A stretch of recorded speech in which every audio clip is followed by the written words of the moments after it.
બારડોલીમાં ગૌ માતાને રાષ્ટ્રમાતા જાહેર કરવાની માંગ સાથે વિવિધ હિન્દુ સંગઠનો અને ગૌભક્તોએ પ્રાંત અધિકારીને આવેદનપત્ર પાઠવ્યું છે। મોટી સંખ્યામાં લોકો ઉપસ્થિત રહ્યા હતા અને આગેવાનો દ્વારા સરકારને તાત્કાલિક નિર્ણય લેવા માંગ કરવામાં આવી હતી। બારડોલી ખાતે ભારતીય હિતરક્ષક પાર્ટી, વિશ્વ હિન્દુ પરિષદ તેમજ સાધુ સંતોની ઉપસ્થિતિમાં ગૌભક્તો એકત્ર થયા હતા। કાર્યક્રમ દરમિયાન પ્રાંત અધિકારી અને મામલતદારને આવેદનપત્ર આપી ગૌમાતાને રાષ્ટ્રમાતાનો દરજ્જો આપવા માંગ કરવામાં આવી હતી। આ પ્રસંગે આગેવાનોએ જણાવ્યું હતું કે ગૌમાતા ભારતીય સંસ્કૃતિ અને આસ્થાનું કેન્દ્ર છે અને દેશભરના કરોડો લોકોની લાગણી સાથે જોડાયેલી છે। સુનિલ સોનવણે ભારતીય હિતરક્ષક પાર્ટીના રાષ્ટ્રીય અધ્યક્ષ આજે પ્રાંત ઓફિસ ખાતે ગૌમાતા રાષ્ટ્રમાતાને ઘોષિત કરવા માટે અમે આવેદનપત્ર આપવા આવ્યા છે। ગૌમાતા રાષ્ટ્રમાતા થાય એ માટે આખા ભારતભરમાં અમારા આવેદનો અને અનશનો કરવાનો પ્રયત્ન છે। 2027 સુધી ગૌમાતાને રાષ્ટ્રમાતા સાબિત કરવા માટેના બધા જ પ્રયત્ન કરવામાં આવશે અને જો અમારી માંગ પૂરી કરવામાં ન આવે તો દિલ્હી ખાતે આમરણ અનશનનો કાર્યક્રમ છે। બધા જ રાજ્યોની અંદર ભારતીય હિતરક્ષક પાર્ટી પ્રતિક ઉપવાસ તેમજ બધા જ રાજ્યોમાં આવેદન આપવાનો કાર્યક્રમ છે। આની શરૂઆત બારડોલીથી થશે। આજે પહેલું આવેદન આપવામાં આવેલું છે, ત્યારબાદ અહીંયા એક પ્રતિક ઉપવાસનો કાર્યક્રમ છે, ત્યારબાદ સમગ્ર દેશમાં ઠેર ઠેર આ કાર્યક્રમો યોજાશે। જો માંગ પૂરી ન થાય તો દિલ્હી ખાતે આમરણ અનશન જ્યાં સુધી અમારો છેલ્લો શ્વાસ ચાલે ત્યાં સુધી આ અનશન રહેશે અને મારી સાથે બધા જ કાર્યકર્તા એ અનશનમાં જોડાશે। ગૌમાતા માત્ર પશુ નથી, પરંતુ આપણા ધર્મ અને સંસ્કૃતિનું પ્રતીક છે। અમે સરકાર પાસે માંગ કરીએ છીએ કે ગૌમાતાને તાત્કાલિક રાષ્ટ્રમાતા જાહેર કરવામાં આવે।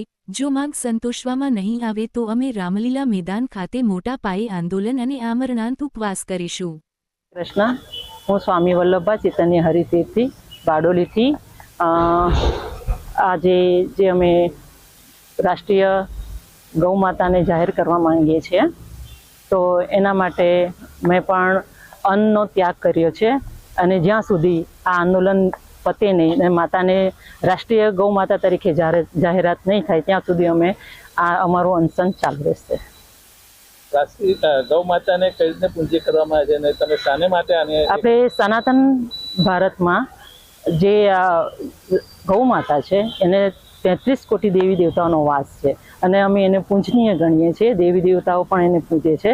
તો અમારું સતત પ્રયત્ન અમે કરી રહ્યા છીએ કે સનાતન ધર્મનો આજે જે રીતે ગાય માતા પર અત્યાચાર થાય છે, ગાય માતાઓનું ખુલ્લે આમ કત્લે આમ પણ થાય છે, તો અમે એના માટે જાગૃતતા લાવવા માંગીએ છીએ। હિન્દુઓ જાગો અને આગળ વધો।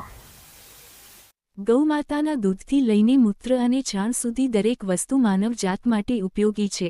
આવી પૂજનીય માતાને રાષ્ટ્રમાતાનો દરજ્જો મળવો જ જોઈએ। જ્યાં સુધી આ માંગ પૂર્ણ નહીં થાય ત્યાં સુધી હું અન્નનો ત્યાગ કરવાનો સંકલ્પ કરું છું। ગ્રામ્ય સહમંત્રીની જવાબદારી છે મારી। આજ રોજ બારડોલી મામલતદાર કચેરીએ એક આવેદનપત્ર આપવામાં આવ્યું છે, જે આવેદનપત્રમાં ગૌ માતાને રાષ્ટ્રમાતા ઘોષિત કરીએ તે માટેની એક મુહિમ ચલાવી છે।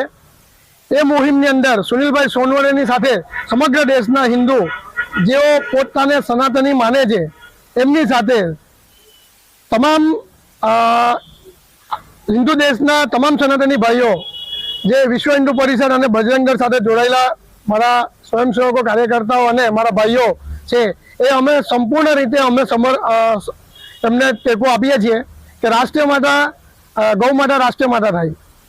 આ દિન સુધી અમારા વિશ્વ હિન્દુ પરિષદ અને બજરંગ દળના કાર્યકર્તાઓ ગૌ સેવા નિરંતર કરતા આવ્યા છે અને કરતા રહેશે અને એ માટેની જે મુહિમ સુનિલભાઈ સોનવણેને એમની પાર્ટીએ કરી છે એ એમને સંપૂર્ણ રીતે અમે ટેકો આપીએ છીએ। જય શ્રી રામ। અવતરણ ચિહ્ન સનાતન ધર્મમાં ગાયને સર્વોચ્ચ સ્થાન આપવામાં આવ્યું છે। ગૌરક્ષા માટે કડક કાયદા અને રાષ્ટ્રમાતાનો દરજ્જો એ કરોડો હિન્દુઓની ભાવના છે। સરકાર આ બાબતે ગંભીરતાથી વિચાર કરે તેવી અમારી માંગ છે।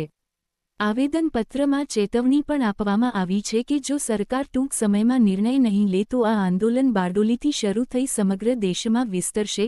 ગૌભક્તો દ્વારા ગ્રામ્ય સ્તરે જનજાગૃતિ અભિયાન ચલાવવાની પણ જાહેરાત કરવામાં આવી છે। ગૌમાતાનો આદર એ રાષ્ટ્રનો આદર ના સૂત્ર સાથે ગૌભક્તોમાં ભારે ઉત્સાહ જોવા મળ્યો હતો।